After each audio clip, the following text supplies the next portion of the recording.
Panoorin muna natin yung ilan sa mga video clips ng interview ni PRRD ngayon kay with Pastor Quiboloy, kasi kasabay ng program natin ay ang Gikan sa Masa again, 'di ba? Hindi pa nga nagiinis sa upuan yung issue ng mga binitawan ni yung mga banat niya, tirade niya sa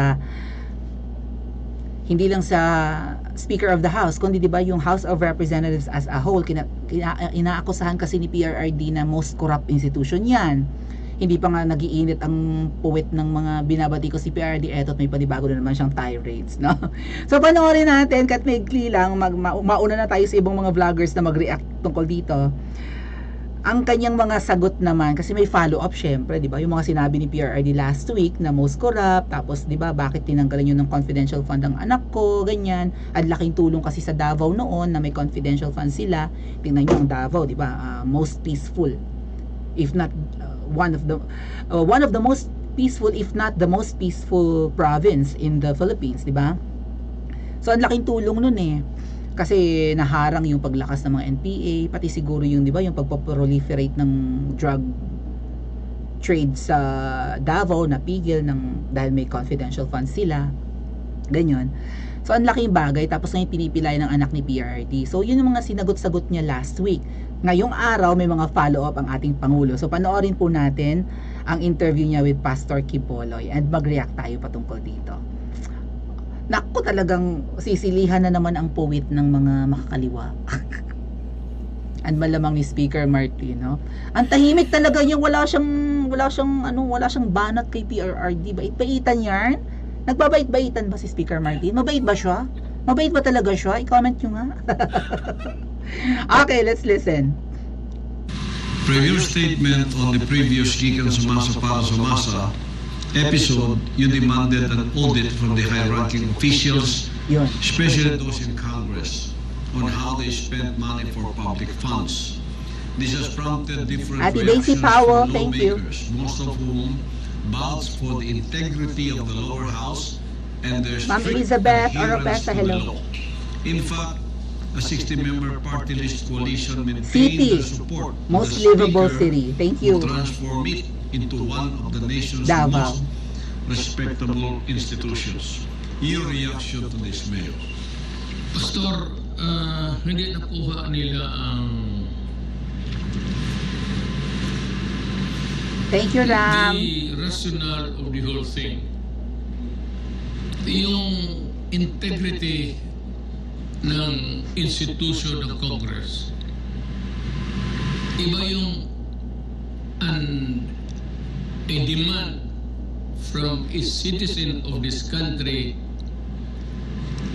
invoking the right, constitutional right Karapatan natin of the people to be informed, na malaman lalo na sa pera nila. kung paano ginagastos ang Whether buwis. or not they are legitimate in the sense that they spend the money well, okay lang yan.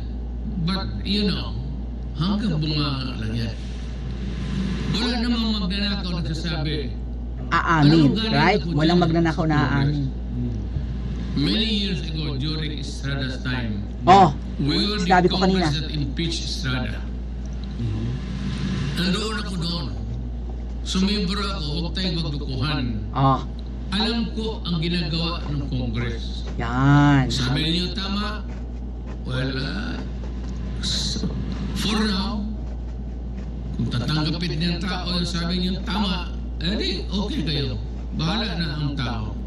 But itong most of whom vouch for the integrity of the lower house and the strict adherence to the law. Well, ito, we can only find the truth or falsity of this statement. Parang depensa to eh. That the integrity that they have spent. May integridad ang Congress, really? Well, that is maybe your truth. But how Katotohanan mo about the yan. truth of the people? Now, you see, what is the best that we can do? Pati itong party list. You're under the protection, and let me find the word, and your sustenance, subsistence, nandyan sa speaker. At yung Maraming sambang-samba kay Tamba, no? Kay speaker pala. money ninyo na binigay beyond your salary. What? Makikita yan eh. And you would find it a horror. Maybe Horror when they talaga? finally opened the records, that their salary is just a Putal. pittance to what allowances they are receiving. Okay, so yung sahod, well, sa pagkakaintindi ko mga ate at kuya, ang sahod ng mga kongresista ay talagang katiting lang kumpara sa allowance na tinatanggap nila. So milyon-milyon o bilyon-bilyon? Kung walang pork barrel, kung wala na ang pork barrel, pero ang allowance naman ganun kalaki, edi parang iniba lang ang pangalan. Kasi dinideny ng Congress na meron silang mga confidential funds. Kung todo paliwanag sila sa kanilang extraordinary expenses, may traveling expenses pa sila. Tama si PRRD. Yung sweldo ng mga kongresista ay talaga namang dumi lang sa kalingkingan kumpara sa kanilang nare-receive na allowances. At sabi nga niya, ginamit pa niyang word horror. Parang, wow, katakot-takot, kagimbal-gimbal. Magagalit ang ipakita nyo ang audit, buksan, kung, yun ba ang dahilan kung bakit kunwari na-hack? Nagbingo tayo mga ate at kuya, hindi na-hack ang website ng Congress. Diba? Bingo tayo, yes. Nagbingo ang taong bayan. Just yung hack, nag-topic tayo yan the other day. Prank lang daw pala yun. O bakit? Bakit may mga ganung ganap? Baka may makalkal ang taong bayan doon. Baka may mga marunong katulad ni Miss Sas at kung sino pa mga techie guys na makahanap ng records doon na 'di ba, mare-reveal kung ano ang mga pinagkakagastosan ng mga kongresista. Ano yung pagtatakip? How convenient nga daw eh. After na magsalita ni PRRD, after magsiwalat ni Miss Sas, biglang na-hack ang website. How convenient, right? Anyway, say hi to Miss Elizabeth Oropesa, mga ate at kuya. Eto pa yung ilan sa mga sinabi ni PRRD. Ito naman kay Romualdez. Sinabi ko lang, you open up buksan mo na. Yung Open record. the books of your finances. Yun. Maglinaw. That was my demand. Ang sagot nila, this has prompted different reactions from lawmakers from Congress, most of whom vows for the integrity of the lower house Buksan lang. and the Pakita strict sa taong bayan. adherence to the law. Really? Really? Okay. If you are telling the truth, then let us open the book of accounts. Yun. Wala nga problema. Strict adherence mo kaya. Yeah. Ipakita mo. Ito, Mayor, strict adherence. Kung nagsasabi sila ng totoo. Then I will apologize. But, batin mo. Huwag mo akong lukuhin. Galing ako dyan. Told ya. Gusto ko buksan ang libro ni Romualdez. Lower Speaker. House head si Romualdez. Ganon, simple mo lang, and it is provided by law, by the Karapatan natin. Constitution itself, Pinagarantiyan ng saligang batas. not in mere regulation, Constitution, the right of the people to be informed. Even the Senate, even the Supreme Court must bow to that injunction Kahit made Senado. by the Constitution. Sumunod, buksan ang libro nila ng accounting. Pati ako, pati si Inday, now, open up the confidential funds namin ni Inday, ako, maraki ang gasto ko. Sa Davao. Pinaganda ko ang Davao Yun. by all means. Patayan, totoo yan nila.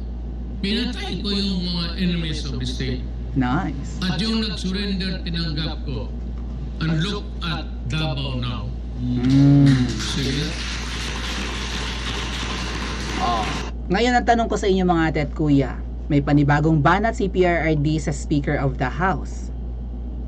Buksan nyo ang inyong Book of Finances, Book of Accounting, buksan nyo, ipakita nyo sa taong bayan kung paano nyo ginagastos ang budget nyo taon-taon.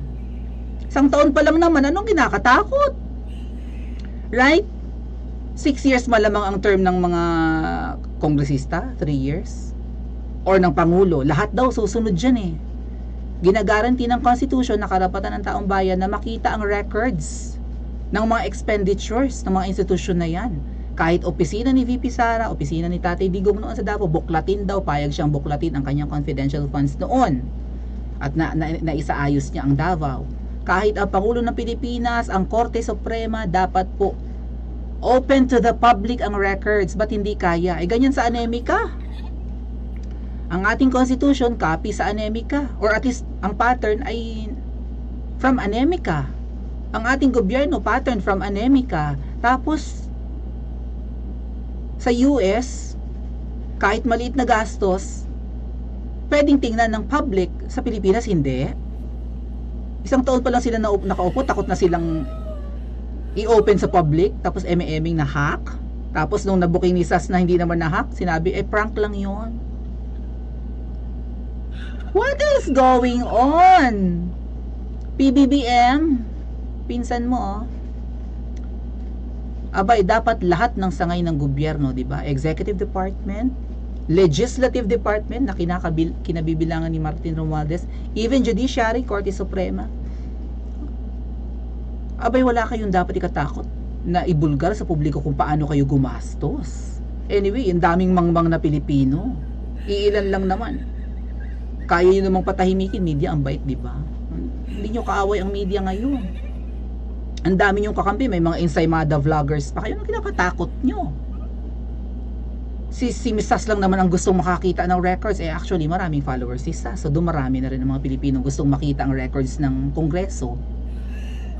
So, ano ang kinakatakot? Ano ang kinaduduwag? At ano kaya ang magiging response ni Speaker Martin sa panibagong pahayag ni Pangulong Duterte? Buksan mo. Gusto kong makita ang records ng opisina mo. Susunod kaya siya sa kagustuhan ni PRRD o i-consider na naman nila itong banta na naman sa kanilang seguridad? I-comment nyo po sa comment section at mag-like and subscribe din po kayo.